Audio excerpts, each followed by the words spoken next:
Crisp, refreshing, and unmistakably tasty. Ice cold Coke Zero Sugar. It's the only drink with real Coca-Cola taste and zero sugar.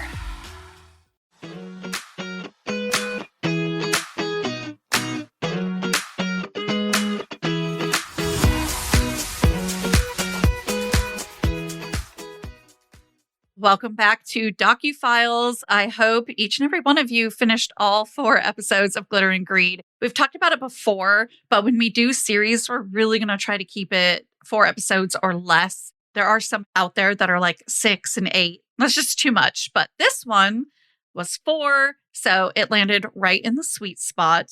Glitter and Greed, the Lisa Frank story.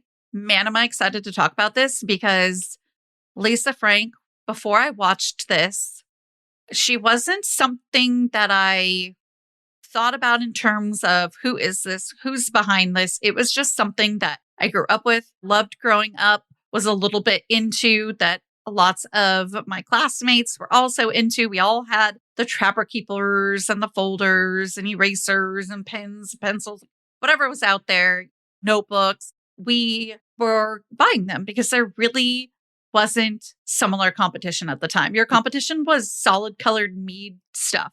She really captured the quintessential 90s girl. That was what we loved. And you can see in the documentary, there are images of girls from ages, I think they gave an age range from 6 to... It was like 14 or something. Yeah, 13, 14. It was like a collect them all sort of deal. And that even said that on the back of the stickers. Make sure to collect them all.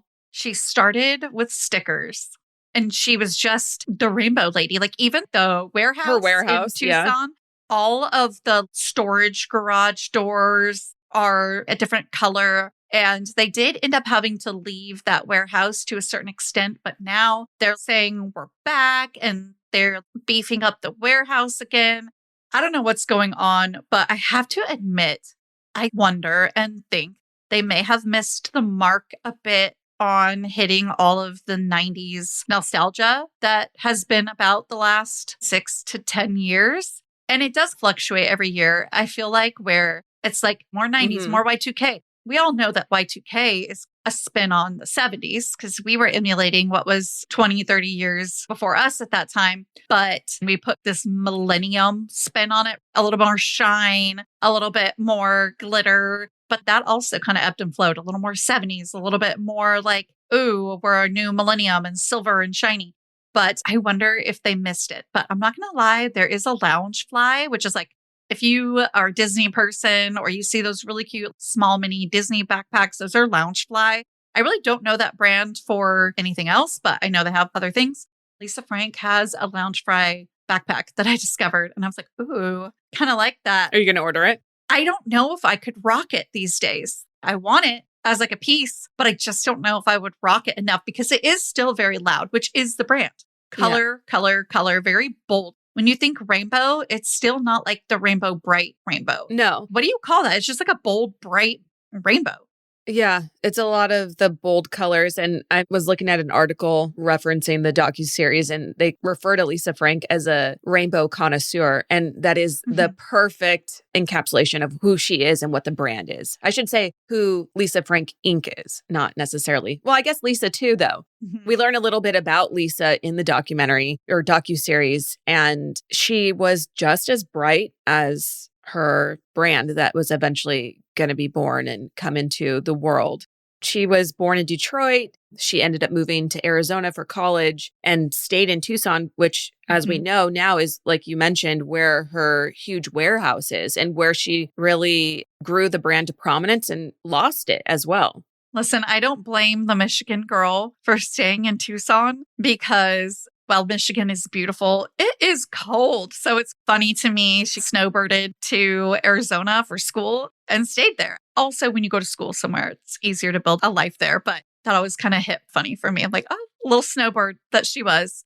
And she ends up starting these stickers. They sort of take off, but not anywhere near what happened after she brought on James Green, who really was like an airbrush artist. And he takes credit a lot for really bringing that 3D style to what we think of Lisa Frank as today because he ended up taking the airbrush to the computer. And that makes so much sense for the 90s when it was really popping off. Yes, she was around in the 80s, and a lot of our Gen Xers are going to call that out. But this is such a millennial brand because it popped off when he came on. And even their son, Hunter, has a lot of things to say about that, which I'm sure we'll be getting into. Well, okay. So you mentioned that he says he like takes ownership of it. And I actually did write down a quote from the docuseries because I was like, I need to read this exactly as it's presented on screen. I'm going to read it so everyone gets a sense of who James Green is. James says, I became president to the Lisa Frank Company in 1992, and I ran the company and I called the shots. The director who is interviewing him says, so Lisa gave you carte blanche to make these type of, she gets cut off. And then James says, there was no giving me, I just took it. And he says it with a smile. And I think that truly captures who James Green is. He was going to go in there and he was going to lay claim to what he felt was rightfully his. Right. He's creating the art at that point. And then they did bring on other artists. So I feel like that's why he was known to be such a control freak too, riding around on, what are those things called? A Segway? Segway, like he would cruise around. The mall cop. They took it very seriously, but I don't think it ended up being in very good spirit. And it just didn't seem to fit James either. When you look at him, this is like a surfer dude who started by painting vans and grew up lower middle class, humble upbringing, painting, once again, vans in the 70s. And he joins this girly pop, bright rainbows brand, and he's wearing slacks, like business casual, which obviously is appropriate, but like it just doesn't fit who he is. Because you see him in this documentary today, he's back in that sort of like, he's a surfer beach brand bum. shirt. Yeah. It just feels so weird that this was ever part of his life for like 15 years. You can tell that person he was, though, while the company was at the top, because we do later learn that under his rule as CEO and president of the company, he gets the business to make the most amount of money it ever made. Its top earnings were about $66+ million a year. And he mentions at one point, we were selling pennies. We were a penny company, meaning stickers and notebooks and trapper keepers. You have to sell a lot of these products, as he said, in order to make a profit. So the fact that they were making $66 million plus a year shows how many things that they were selling at the time. But I bring that up because you get a sense of his intensity throughout the docuseries at several different moments. And he does acknowledge that he doesn't think that the way he's been described by his employees is accurate. He says like, oh, I don't have a temper. And he literally, as he's saying, I don't have a temper, he's like, I don't have a temper. I don't have a temper. And he's like, almost, I don't know where this temper comes from, meaning like, I don't know why they're saying I had one. Yeah. And you're like, I can see the temper right now on the screen. You can see that he is maybe not as self-aware or just doesn't care. I don't know. And then a few of the employees said, well, we believe that part of that erratic behavior comes from cocaine use. And the director asked James. He was not happy. He was not happy. He's like, where did you hear this? Cocaine? No cocaine. Not during business hours. It's like, oh, now we get it. Yeah. Then he clarifies like, yeah, of course I did cocaine. Everyone in my generation did. It's yeah. Like, first of all, no, dude. But second of all, you still were using, which gives you the effects of using that drug, even if you weren't using it during business hours. But he took it seriously. So that makes sense to what you're saying as to, and I was thinking about this too when watching of like during that period of his life, like maybe he was wanting to be the guy in the business casual and do really think he wanted to be there. I think he wanted to do what he was doing. Oh, absolutely. I think that he felt fulfilled. Yeah.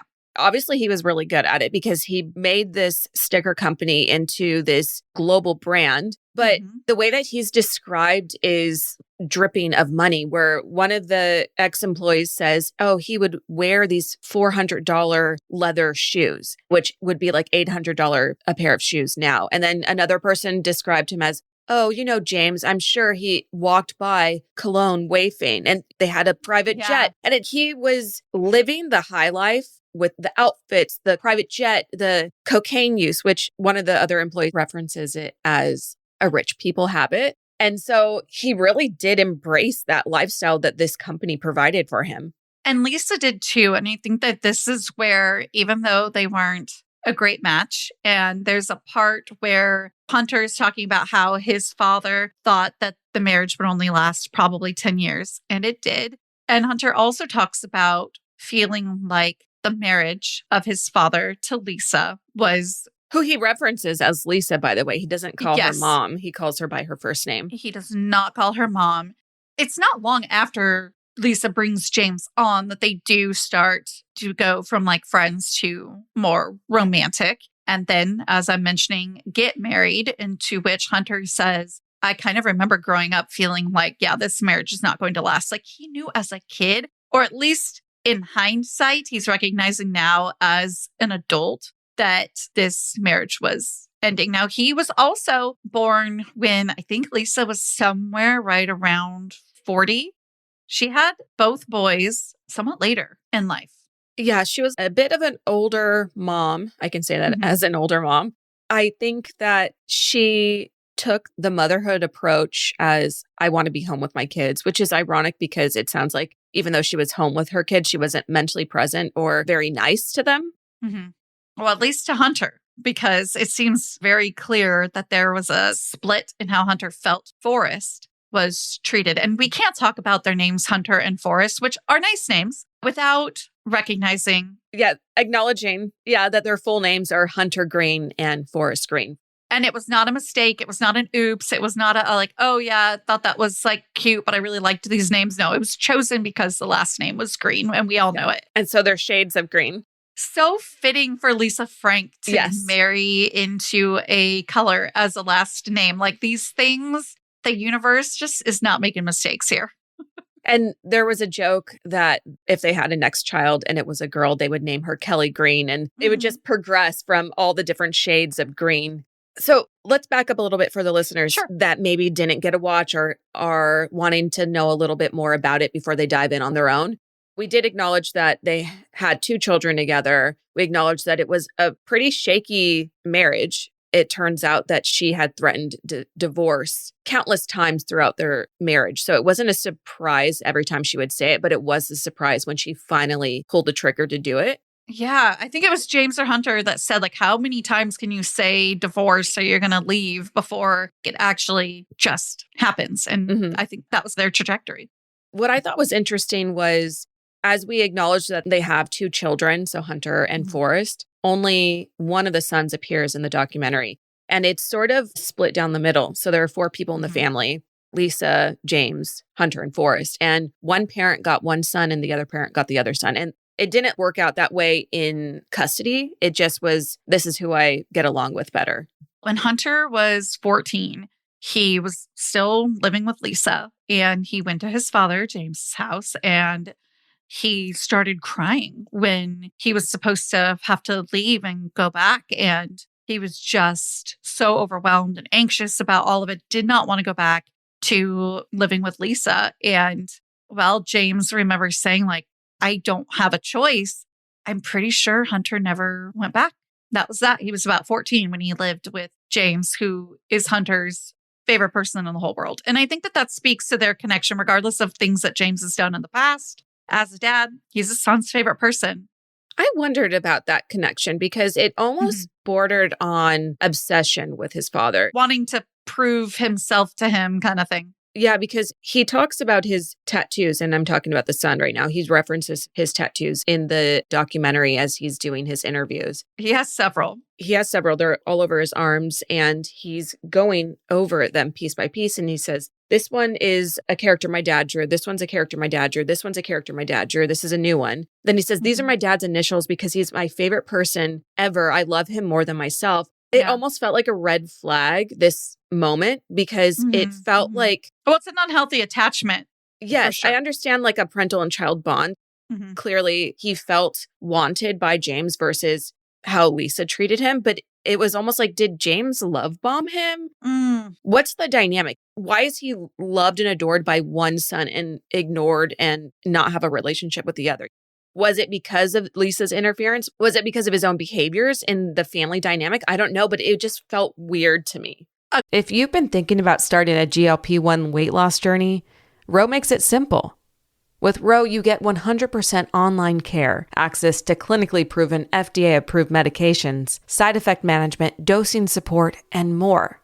And best of all, it's all from home. Ro also offers the first FDA-approved GLP-1 pill for weight loss at the lowest cost around. It uses the same weight loss ingredient as the shot with comparable results, helping patients lose an average of 14% of their body weight within a year. That's one daily pill designed to reduce cravings and help you feel fuller. The pill starts at $149 for the first dose and $299 a month for higher doses, plus the Ro Body membership. Membership is $45 for your first month and $145 monthly after, and includes unlimited provider messaging. Ro also offers brand name FDA-approved GLP-1s at the lowest cost, whether you use insurance or pay cash. Eligible patients can start treatment in as little as a week. If I had needed this product, it's what I'd use. Go to ro.co/diaries to see if you're eligible for the new GLP-1 pill on Ro. That's ro.co/diaries to get started on Ro. Go to ro.co/safety for box warning and full safety information about GLP-1 medications. If you care about the seafood you eat, you need to know where it comes from. Wild Alaskan Company delivers 100% wild-caught, frozen right off the boat, perfectly portioned fish straight to your door, so you always know exactly where it comes from.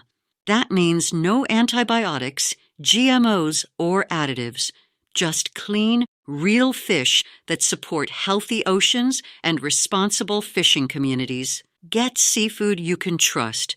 Go to wildalaskan.com/wildpod for $35 off your first box of seafood today. Agreed. And he was still young in the documentary. I mean, he still is young, but I think he might be around 30-ish, give or take. So when the documentary was made, still under 30. And I feel like so often situations like this flip.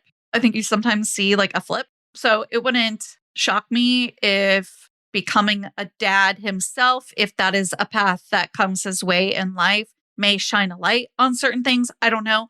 But whatever is happening or going on between him and James as father and son at that moment, they were very connected to the point where he's got all these characters and initials tattooed on him forever. I would have loved to have heard Forrest's perspective on everything and what his experience was with Lisa. Did he also want to live with James? Did he not? And why? And I think that that's where some of the answers that we aren't deserved at all, that is their private family stuff. But in terms of some of the questions that we have gained or created or wondered about during this documentary, we might get some of those answers from Forrest's perspective. But he's also like another 3, 4, maybe even 5 years younger than Hunter. I think he's born in 99. He was just that much younger during this documentary where he could even have a different perspective today than he did during the docu. The docu's not old, but it is a couple years. No, it's about a year and a half. I think it came out in 2024.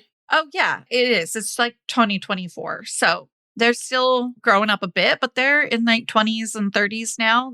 They have adult voices, and I'm kind of interested in hearing them. I know that Hunter is on social media and TikTok. Oh, he's popped up on my TikTok before. I wonder if he's also just more private or if that's a Lisa thing. I don't know. Well, we know that Lisa is also notoriously private. The elephant in the room is that we haven't addressed is Lisa never actually appears on screen in an interview.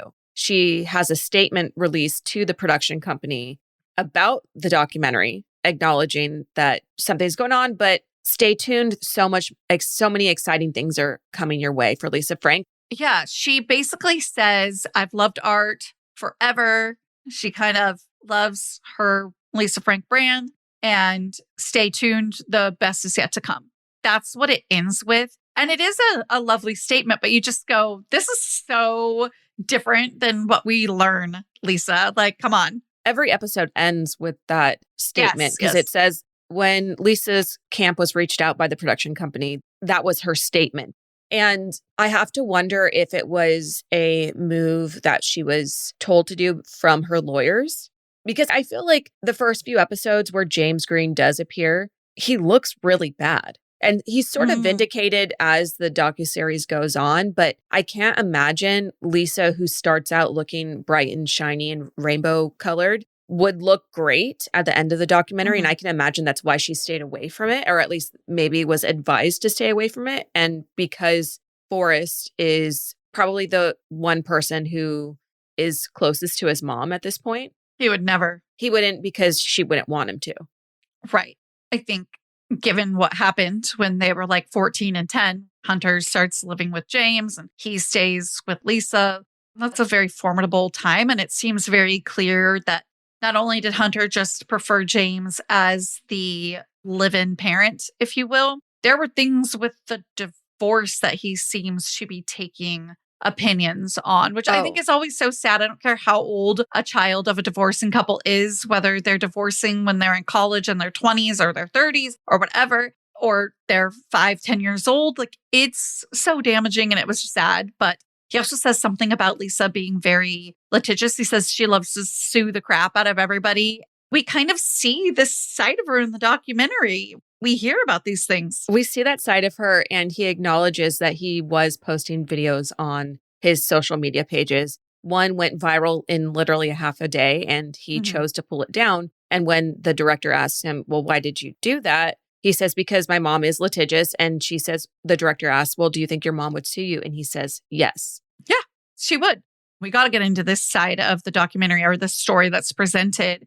We have this artist creator who really just loved color and did love Lisa Frank, but she's got this beautiful, like, she called it like cloud something. And it was just like very pastel rainbow.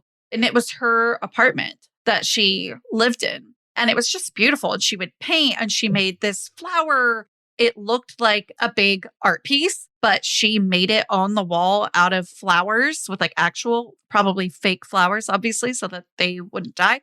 And just like all of these different types of things, color everywhere, just really her. And she had a following on social media as well. So people knew her style. They knew what she would do. She would probably film herself doing these projects and things. I don't know. I didn't follow her, but that was like the gist that I was getting.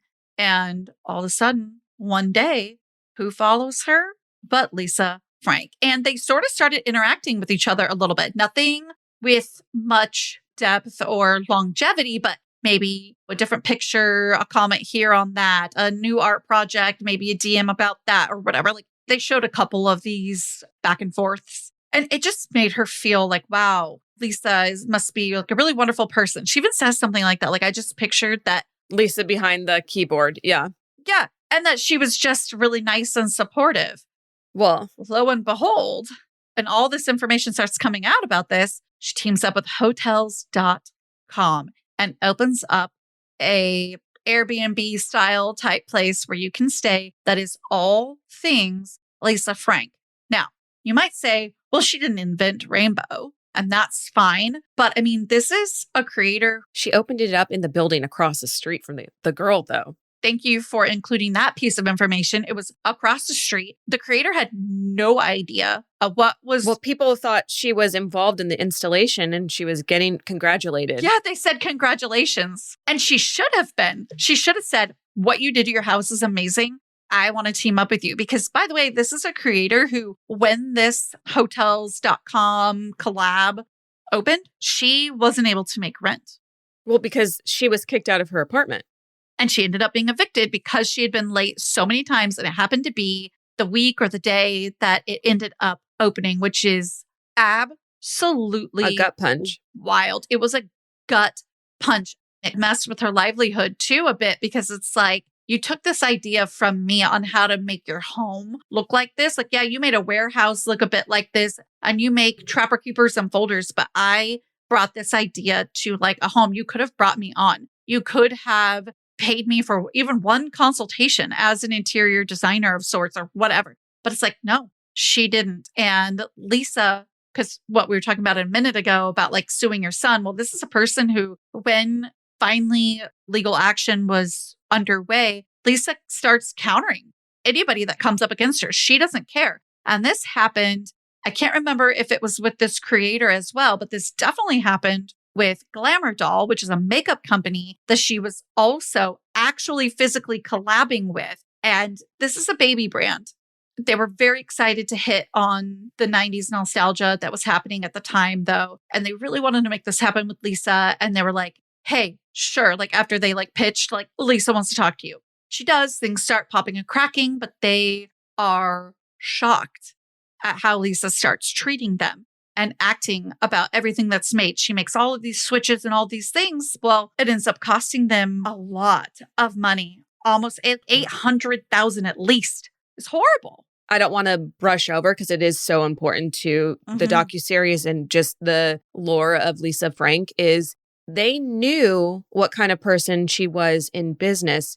I'm talking about Glamour Dolls because they had read an article in Jezebel that had come out a couple of years before, and it went through and it was a deep dive into the business practices of Lisa Frank Inc., but specifically Lisa Frank the person. They just thought she'd be different. They thought she would be different, but that's something that we jumped over. And it's very much tied to the divorce of Lisa Frank and James Green. And what initiated it was she believed that James was cheating on her with Rhonda Rowlett. She worked in the very high up, very closely with James, who was working at the warehouse for like 15 hours a day while Lisa was home with the kids. And Lisa says, oh, they tried to sell the business out from under me, which it turns out they claim Lisa knew about, but they were able to do that because through the course of their marriage, Lisa Frank, the person, gifted James Green 49% ownership shares of the Lisa Frank Inc. company. And she retained 51% to her, so she would always have a little bit more leverage, but 49 and 51% is still a lot of ownership. And because she believed he was cheating on her, because she felt like they were trying to sell the company out from under her, she decided that she was going to throw her weight around with the 51% shares that she had and get him removed not only as president and CEO, but take the company back and take the shares back as well, leaving him with nothing. And this is after 13 years of putting his entire life into this company with her, quite literally, because they were also married. It really is the dissolution of everything that was for over a decade.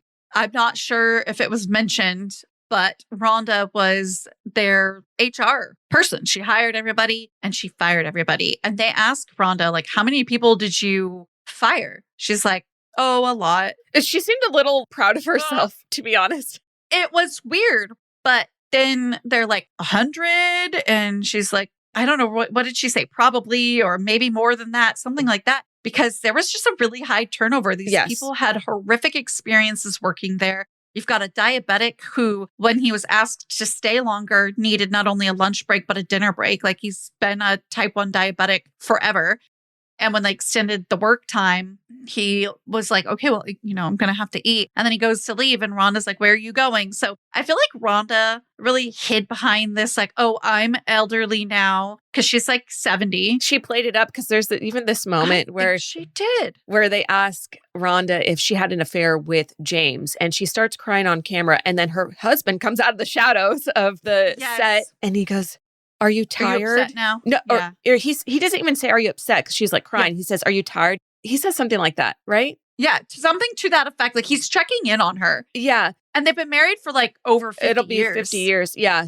It's just very unusual. You can tell that she's sort of, like you said, hiding behind the fact that she is an older woman. Now, personally, I don't believe that they had an affair. I think that was Lisa's ego and insecurities. But maybe they could have been a little flirty. I could see James being like that. And she was beautiful in her younger years. So, I felt like they did, to be honest. Okay. See, I love this different take. There was this moment after the husband asks, are you tired? She says, yes, I'm tired. And he says, you're always tired. Yes, I was going to say, or did she say, I'm always tired? Like somebody says that. Yes. And then it felt like there was an underlying message of like they you don't knew have to talk about it, honey. We're past it. Yes, like they overcame something together. And when she says, I'm always tired, it felt like her saying, I'm always sorry. Like to me, that's the vibe I got. I don't know. Oh, interesting. Maybe it was something they weathered together as a married couple and they are past it. But when it's brought up, she looks a little bit guilty and upset by it. If someone were to tell me and accuse me of that, I would flat out say no. You know what I mean? Like I would have, obviously everyone has a different response, but like, if I didn't do something, I'm going to get mad over, you know what I mean? Like, Yeah, there was like a sadness behind it. yes. But it also was a long time ago now. Like we're talking about 30 years ago. I mean, and she just seems like a different person a little bit. Like it's still her, but like she's just almost lived another lifetime since then. If you really look at the 90s and when she would have been like in her 40s and all the things. And then now, it's like she's 70 and she's retired with her husband. So it's almost like a whole different life. Do you know what I mean? So I was kind of picking up on that too. But she almost doesn't look like herself either. I was like, is that her? But then there's a couple telltale signs where you're like, okay, it's Rhonda.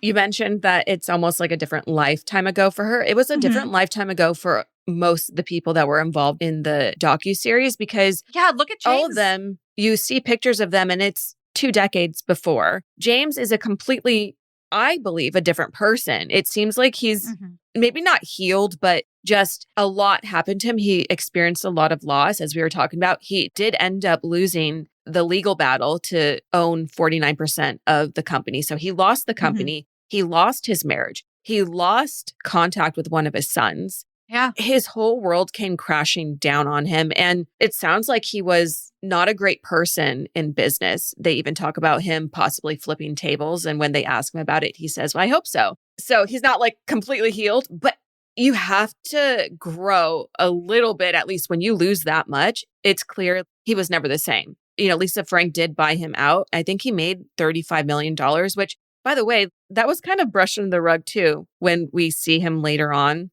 He's living in Mexico now. He owns a bar. He owns a t-shirt company, a studio. And he says he's just sort of making art. But like, dude, you have $35 million if you didn't blow through it by now. You know what I mean? Like, yeah, that's enough to live on at your age. And I could live off $1 million. Live off investments and interests. And completely. Well, I do want to end this episode with Lisa's statement, just because I think it's the only way to truly interject her voice. Yeah. And I just think it's such a great capstone in terms of leaving us with more to wonder about the whole Lisa Frank brand as well as the person. I have loved art and have loved being an artist ever since childhood.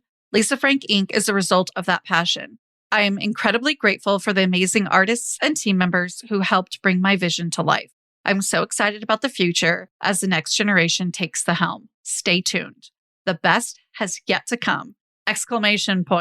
All right. No acknowledgement of anything that happened. No wrongdoings, but it's very clear she was not easy to work with or for, but I do believe in the passion she has behind it still. So I think both can be true as well. We can respect a passion, but we can also hold her accountable for horrific actions and creating hostile workplaces to the point of where one of the men that we didn't even talk about, who was an artist there, was contemplating taking his own life. And luckily he got out and wanted to beat up James on his way out, invited him out to the parking lot, which James did not take part in, left and never looked back. Until now for the documentary. Yeah, until now for the documentary. But hopefully that was healing. So if anybody that participated ends up listening, thanks for participating. Thanks for telling your story. And thanks to all of you listeners for listening today. We'll be back next week with another documentary. Yes, next week we're watching Kidnapped Elizabeth Smart. It's on Netflix. So be ready. This is your heads up to watch it. So you can chat with us in our group chat in the comments on Spotify, on Instagram, wherever you find us. We'll see you Thursday with coverage of a true crime case that needs your attention. And of course, Monday for an episode of Unscripted. We'll see you then. Bye. If you've been thinking about starting a GLP-1 weight loss journey, Ro makes it simple. With Ro, you get 100% online care, access to clinically proven FDA-approved medications, side effect management, dosing support, and more. And best of all, it's all from home. Ro also offers the first FDA-approved GLP-1 pill for weight loss at the lowest cost around. It uses the same weight loss ingredient as the shot with comparable results, helping patients lose an average of 14% of their body weight within a year. That's one daily pill designed to reduce cravings and help you feel fuller. The pill starts at $149 for the first dose and $299 a month for higher doses, plus the Ro Body membership. Membership is $45 for your first month and $145 monthly after, and includes unlimited provider messaging. Ro also offers brand name FDA-approved GLP-1s at the lowest cost, whether you use insurance or pay cash. Eligible patients can start treatment in as little as a week. If I had needed this product, it's what I'd use. Go to ro.co/diaries to see if you're eligible for the new GLP-1 pill on Ro. That's ro.co/diaries to get started on Ro. Go to ro.co/safety for box warning and full safety information about GLP-1 medications. LifeLock, how can I help? The IRS said I filed my return, But I haven't. 1 in 4 tax-paying Americans has paid the price of identity fraud. What do I do? My refund, though. I'm freaking out. Don't worry, I can fix this. LifeLock fixes identity theft guaranteed and gets your money back with up to $3 million in coverage. I'm so relieved. No problem. I'll be with you every step of the way. 1 in 4 was a fraud-paying American. Not anymore. Save up to 40% your first year. Visit LifeLock.com/podcast. Terms apply.